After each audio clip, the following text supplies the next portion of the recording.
السلام علیکم ورحمۃ اللہ وبرکاتہ۔ ناظرین، آپ کا خادم آپ کا بھائی حاضر ہے نسخہ لے کر۔ نسخہ بھی بہت آسان اور مجرب نسخہ ہے، آزمایا ہوا کھانسی کے لیے۔ کھانسی کالی ہو، خشک ہو، بلغمی کھانسی ہو، ہر قسم کی کھانسی کے لیے، بچوں کو ہو، بڑوں کو ہو، جس عمر کے شخص کو بھی کھانسی ہوگی، پرانی سے پرانی کھانسی، انشاءاللہ ایک دن یہ نسخہ استعمال کرنے سے کھانسی کا نام و نشان نہیں رہے گا۔ تو ناظرین، آپ نے ایک سرخ رنگ کا تازہ سیب لے لینا ہے۔ سیب سرخ کلر کا ہونا چاہیے، تازہ اور میٹھا۔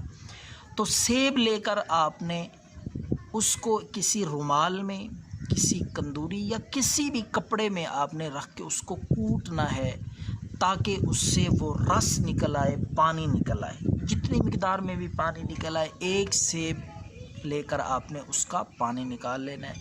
رومال میں کوٹیں اس کو اچھی طرح۔ جب کوٹیں گے تو انشاءاللہ وہ باریک ہو کے اس سے پانی نکلنا شروع ہو جائے گا۔ پانی لینا ہے سیب کا۔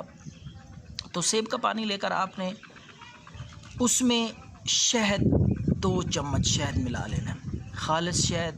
اس سیب کے پانی میں ملا کے آپ رات کو پلائیں، انشاءاللہ صبح کھانسی کا نام و نشان نہیں رہے گا۔ یہ عمل آپ نے 3 دن کم از کم کرنا ہے۔ پرانی سے پرانی کھانسی جس عمر کے شخص کو بھی ہوگی، چاہے بچہ ہے، بوڑھا ہے، جوان ہے، تو انشاءاللہ کھانسی سے مکمل افاقہ ہوگا۔ اللہ پاک نجات عطا فرمائیں گے۔